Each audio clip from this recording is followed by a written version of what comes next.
أو كما قال عليه الصلاة والسلام. اللهم صل على سيدنا ونبينا وشفيعنا وحبيبنا ومولانا محمد صلى الله عليه وعلى آله وأصحابه وبارك وسلم. हमारी दुआ है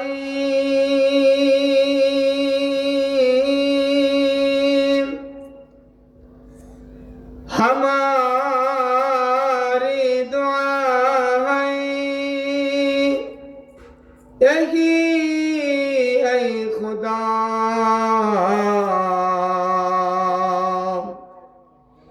हो इस्लाम कबूल बाला सदा अता कर सभी को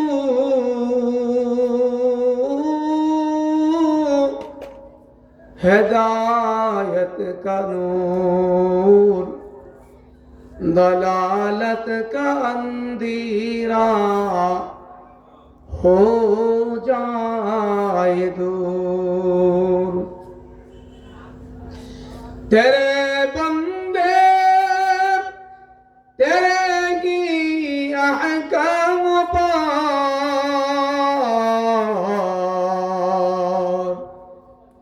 चले और दिल में रखी तेरा नाम. सुब्हानक ला इल्म लना इल्ला मा अल्लमतना इन्नक अंतल अलीमुल हकीम. रब्बि इश्रह ली सदरी व यस्सिर ली अमरी वहलुल उक़दतम मिन लिसानी यफ़क़हू क़ौली.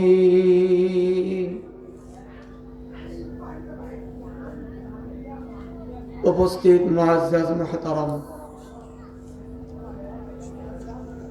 মহান আল্লাহ রাব্বুল আলামিনের দরবারে অসংখ্য অগণিত শুকর সুজুদ যে মহান স্রষ্টা হাকামুল হাকিমিন আল্লাহ রাব্বুল আলামিন আপনাকে আমাকে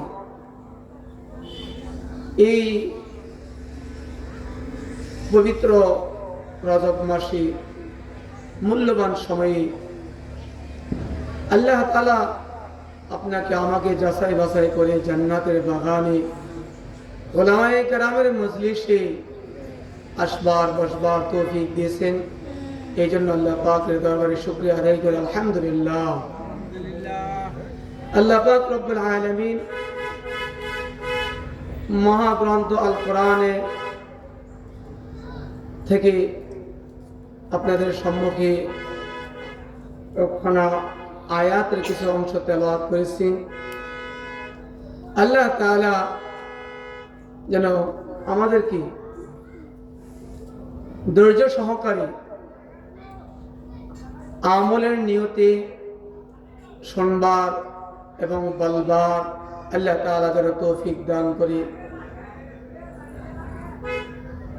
মহান আল্লাহ পাক রব্বুল আলামিন আল্লাহ তাআলা কুল কায়নাতকে সৃষ্টি করে আল্লাহ তাআলা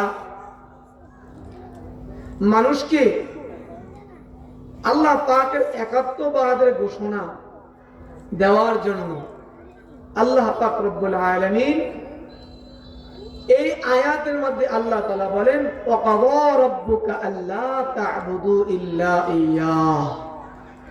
আল্লাহ বলেন যে আল্লাহ তাআলা ব্যতীত আমরা যেন আল্লাহর সঙ্গে কাউকে শরীক না করি. আমরা কাউকে কি করে না করি? আল্লাহর সঙ্গে শরীক যেন না করি. দেখেন কেমন কথাটা, আল্লাহর সাথে কি না করা, শরীক না করা. সাথে সাথে আল্লাহ তাআলা বলেন ওয়াবিল ওয়ালিদাইনি ইহসানা, যে পিতামাতার প্রতি ইহসান করা, সৎ আচরণ করা. এই দুনিয়াতে মানুষ সবচেয়ে বেশি যা অবদান মানুষের প্রতি সবচেয়ে বেশি দুনিয়ার মধ্যে যাদের উসিলা আজকে যে মা বাবা উসিলা আল্লাহ তাআলা আপনাকে আমাকে এই দুনিয়াতে আসবার কি করছেন একটা মাধ্যম করে দিয়েছেন।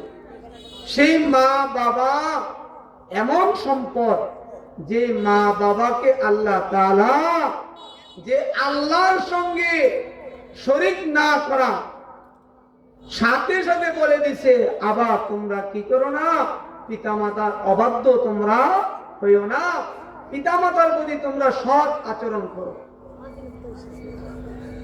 আজকে তো দেখা যায় আমরা পিতামাতার সাথে কতটুকু আচরণ করি, যে মা যে বাবা আজকে দুনিয়ার মধ্যে সবচেয়ে বড় আপন মা বাবা।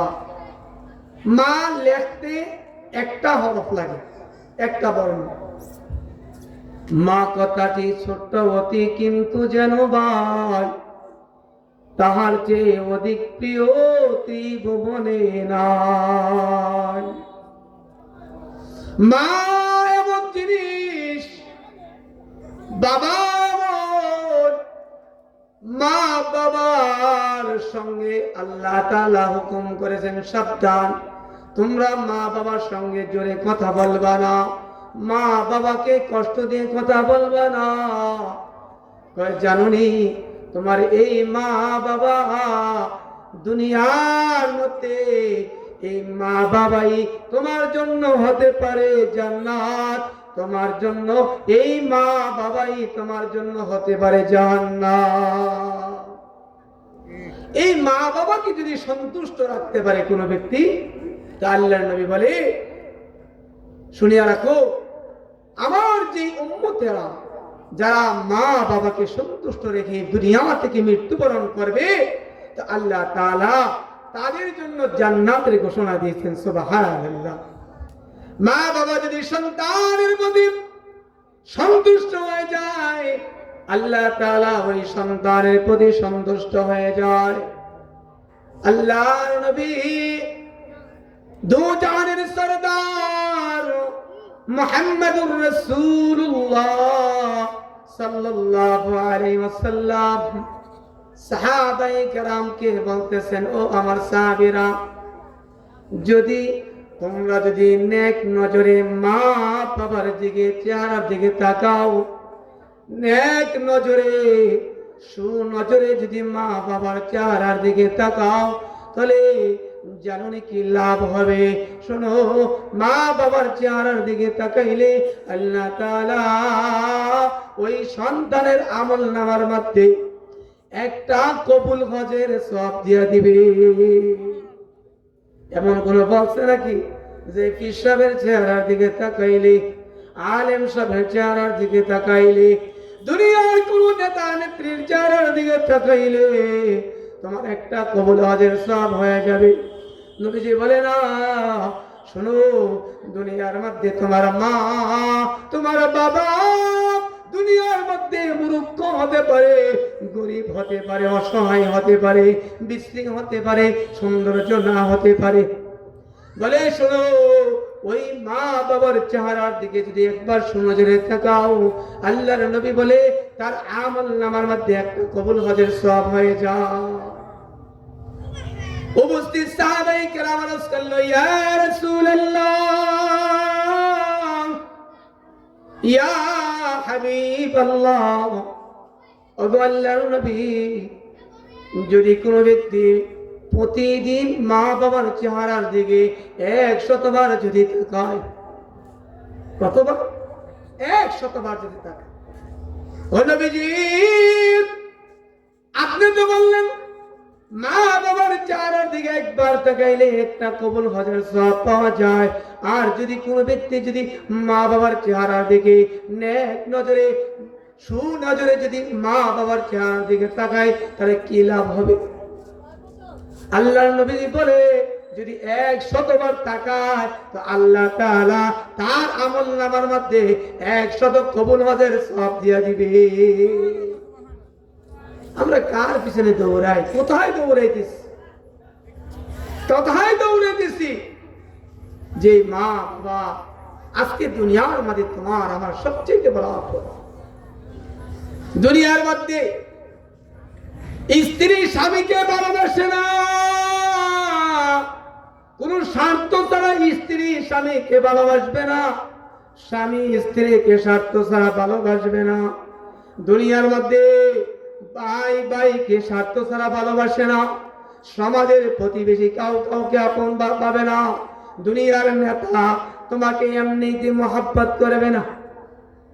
দুনিয়ার এমন কোন মানুষ জন্ম হয় নাই যে তারা দুনিয়ার মধ্যে মা বাবার মতন, তোমার মা বাবা তোমাকে যেমন নিঃস্বার্থে ভালোবাসে, মা বাবার মতন দুনিয়ার মধ্যে এমন কোন আপন হয় না যে সে তোমাকে দুনিয়ার মধ্যে নিঃস্বার্থে ভালোবাসবে। যেই মা বাবা দুনিয়ার মধ্যে সবচেয়ে বড় আপন, সবচেয়ে বড় আপন। আল্লাহু আকবার, আল্লাহু আকবার। অনেক কম ভক্ত নালায়েক আছে মা বাবার সঙ্গে খারাপ আচরণ করে, মা বাবার সঙ্গে কঠোর ব্যবহার করে। আর যদি বৃদ্ধা হয়ে যায়, একটা কথা যদি একবারের জায়গায় 2বার বলে, এত খ্যাটখ্যাট করো কেন, এত কথা বলো কেন? 1 লক্ষ টাকা ঋণ থাকা ভালো ঘরের মধ্যে বৃদ্ধা মানুষ না থাকা। তুমি যখন ছোট ছিলাম, যখন তুমি কথা বলা আরম্ভ করে দিছো, কথা বলা শিখেছো, আল্লাহ বলে বান্দারে আমি যখন তোকে সৃষ্টি করলাম, সৃষ্টি করার পরে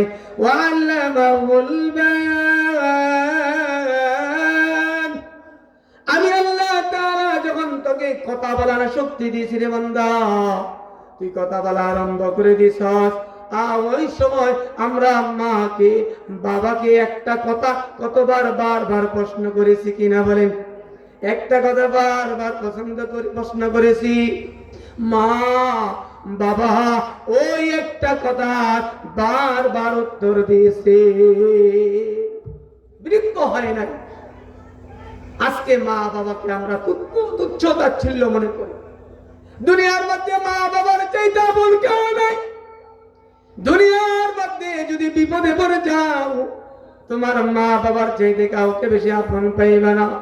দুনিয়ার মধ্যে যাদেরকে আমরা আপন বলি, আজকে দুনিয়ার মধ্যে সবচাইতে বড় যদি কোনো বুজুর্গ থাকে, ওই ব্যক্তিকে দিয়ে যদি দোয়া করাই, দুনিয়ার মধ্যে সবচাইতে বুজুর্গ ব্যক্তি দিয়ে যদি দোয়া করাই, সবচাইতে বড় পীর দিয়ে যদি বুজুর্গ করাই, সবচাইতে বড় হাদিস সাহেবকে দিয়ে যদি দোয়া করাই, কাবা ঘরের ইমামকে দিয়ে যদি দোয়া করাই, আর আমার মা আমার বাবা মূর্খ যদি হয়ে থাকে, আমার মা বাবার দোয়াটা তাদের দোয়ার চাইতে বহু গুণ বেশি কবুল হয়।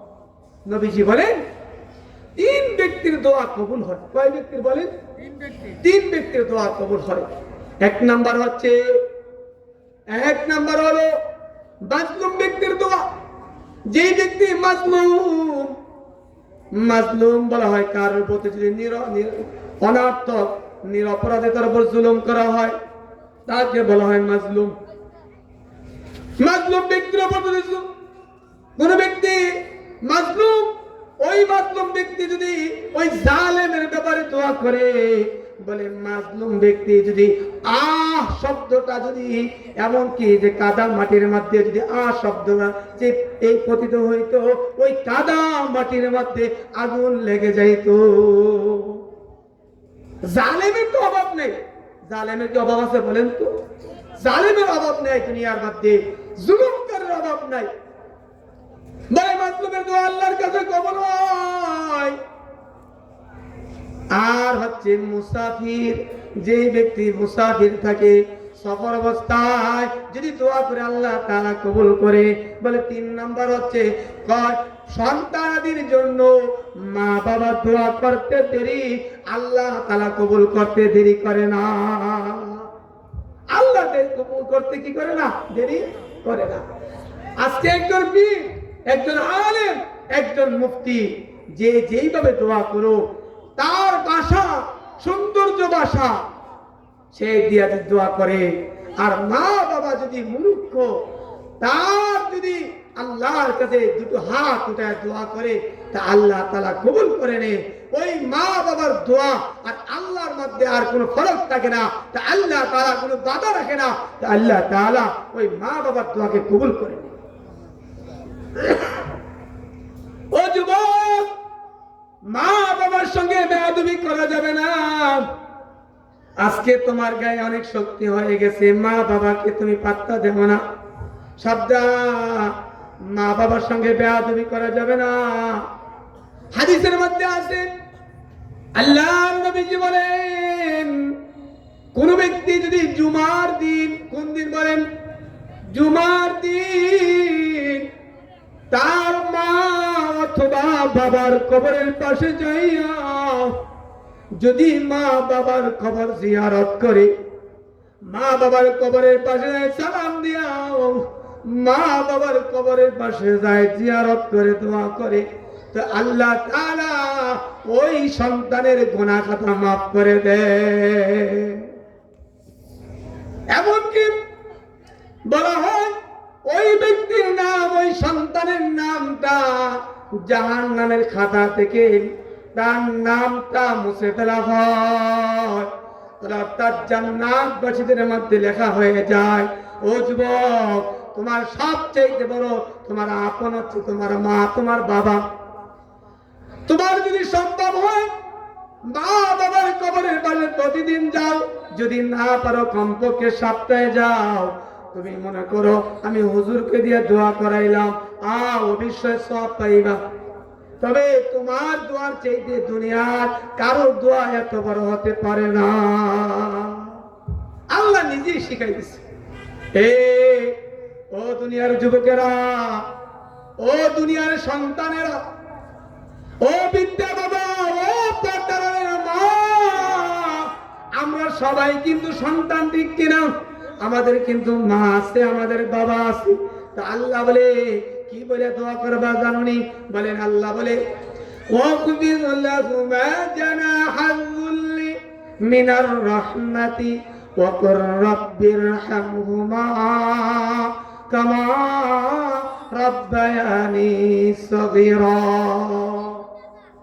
বলে তুমি বলো, আল্লাহর কাছে হাত উঠে বলো, রাব্বিরহামহুমা কামা রাব্বায়ানি সগীরা।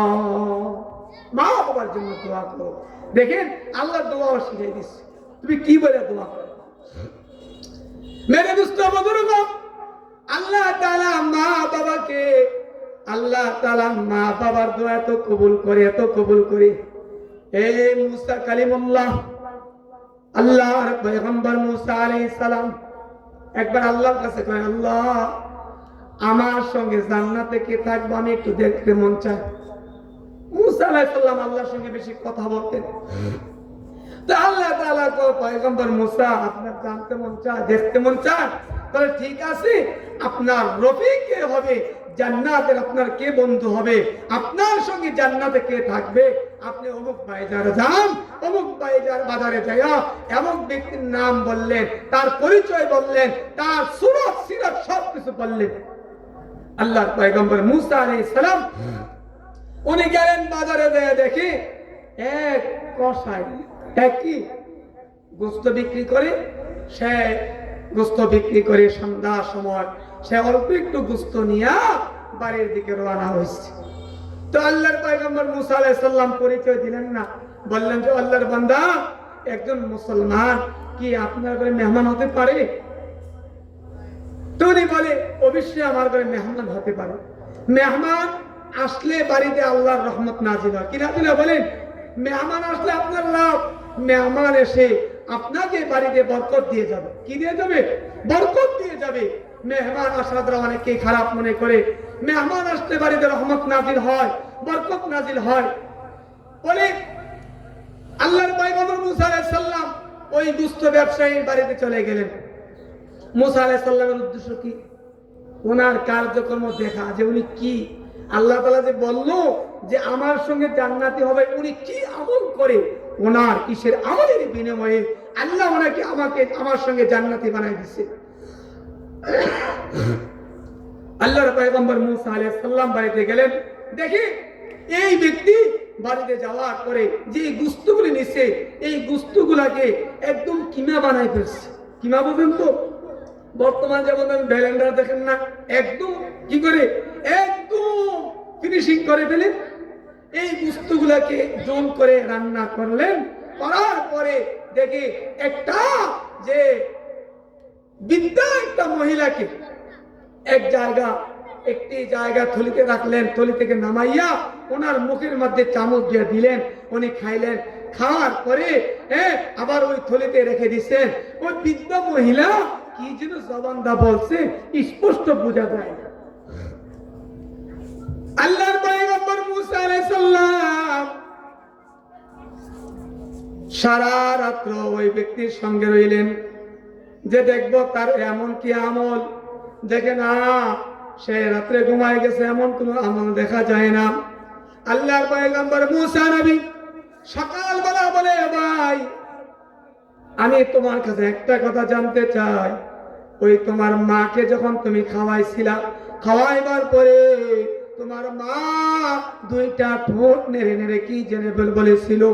বৃদ্ধ মানুষ, তার ভাষাটা স্পষ্ট হয় নাই, কি যেন বলেছে আমি তো বুঝতে পারি নাই, তুমি বুঝতে পারছো কিনা? ওই ব্যক্তি বলে, ভাই উনি বলছেন যে আল্লাহ আমার সন্তানকে এই জামানার পয়গম্বর মুসা নবীর সঙ্গে জান্নাতি বানাইও। সুবহানাল্লাহ। মুসা আলাইহিস সালাম ডাক দিয়ে বলে, ওরে যুবক, আমার বুঝার বাকি নাই, আমি তোমাকে পরীক্ষা করার জন্য আসছিলাম। তুমি চিনুনি আমি কে? বলে না, আমি তো চিনি না। বলে আমি হচ্ছি এই জামানার পয়গম্বর মুসা কালিমুল্লাহ। এই জামানার পয়গম্বর মুসা, আপনি মুসা? যুবক, আমি আল্লাহর কাছে জানতে চেয়েছিলাম, আল্লাহ দুনিয়ার মধ্যে আমার সঙ্গে জান্নাতে কে আছে, পরকালে আমার সঙ্গে জান্নাতে কে থাকবে, এই দুনিয়ার জান্নাতি ব্যক্তিটাকে আমি একটু দেখতে চাই। তো আল্লাহ তাআলা তোমার কথা বলে দিছে। তা আমি চাইলাম জানার জন্য তুমি কি আমল করো। আমি বুঝতে পেরেছি আল্লাহ তাআলা তোমার মার এই খেদমতের উসিলা করে তোমার মার দোয়াকে আল্লাহ তাআলা কবুল করে তোমাকে আমার সঙ্গে জান্নাতি বানাই দিছে।